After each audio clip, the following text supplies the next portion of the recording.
विक्रम एक मशहूर आर्किटेक्ट था जिसे पुरानी और रहस्यमयी इमारतों को करीब से देखना पसंद था। एक शाम वह पहाड़ों के बीच बसे एक छोटे से गांव में पहुंचा।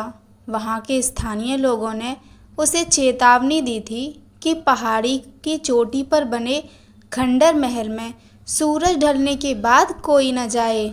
लोग कहते थे कि वहां जो भी जाता है वह कभी वापस नहीं लौटता। विक्रम इन अंधविश्वासों पर विश्वास नहीं करता था।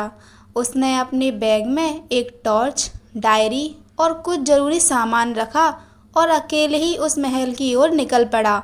जब वह महल के मुख्य दरवाजे पर पहुंचा तो सूरज पूरी तरह डूब चुका था। चारों तरफ घना अंधेरा और सन्नाटा था। उसने टॉर्च जलाई और भारी लकड़ी के दरवाजों को धक्का देकर अंदर कदम रखा। अंदर की हवा ठंडी और भारी थी। विक्रम दीवारों पर बनी पुरानी नक्काशी को देखकर मंत्रमुग्ध हो गया। वह अपनी डायरी में कुछ नोट्स लिखने ही वाला था कि अचानक एक जोरदार आवाज़ के साथ महल का मुख्य दरवाज़ा बंद हो गया। विक्रम ने तुरंत दौड़कर दरवाज़ा खोलने की कोशिश की, लेकिन वह बाहर से बंद हो चुका था। उसने अपनी टॉर्च की रोशनी चारों तरफ घुमाई।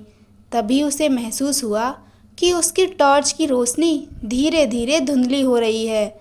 उसने नए सेल डाले, लेकिन रोशनी फिर भी कम होती गई, मानो कोई अदृश्य शक्ति उस रोशनी को सोख रही हो। देखते ही देखते टॉर्च पूरी तरह बुझ गई। अब वहाँ ऐसा घना अंधेरा था जहाँ हाथ को भी हाथ भी दिखाई नहीं दे रहा था। परछाई का खेल। अंधेरे में घिरे विक्रम के दिल की धड़कनें तेज हो गईं। उसने गहरी सांस ली और खुद को शांत करने की कोशिश की। तभी उसे अपने पीछे किसी के चलने की आहट सुनाई दी।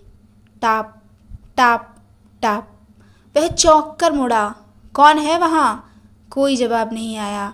लेकिन जैसे ही उसने आगे कदम बढ़ाया, उसे महसूस हुआ कि कोई और भी ठीक उसके साथ साथ कदम बढ़ा रहा है।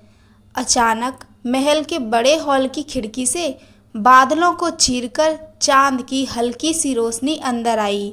उस मध्यम रोशनी में विक्रम ने जमीन पर देखा।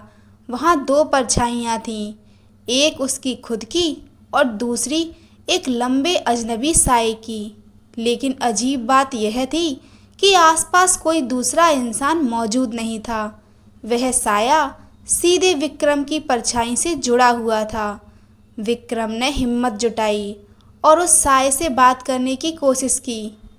तुम क्या चाहते हो? मुझे यहाँ से जाने दो।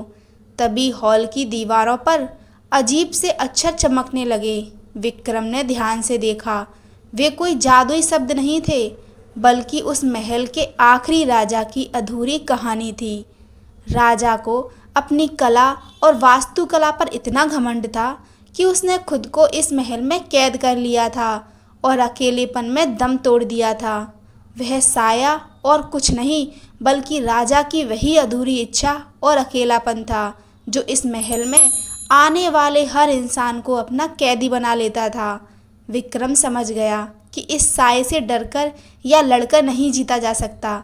साया उसके डर से और बड़ा हो रहा था।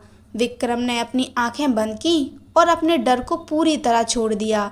उसने साए की तरफ देखते हुए शांति से कहा, मैं यहाँ तुम्हारी कला की सराहना करने आया हूँ, तुम्हारी कैद का हिस्सा बनने नहीं। तुम्हारा हुनर अमर है, तुम्हें अब किसी को कैद करने की जरूरत नहीं। जैसे ही विक्रम के मन से डर खत्म हुआ, वह साया धीरे धीरे धुंधला होने लगा। महल का भारी दरवाजा एक झटके के साथ खुद ब खुद खुल गया और बाहर की सुबह की पहली किरण महल के अंदर आने लगी। विक्रम सुरक्षित बाहर आ गया।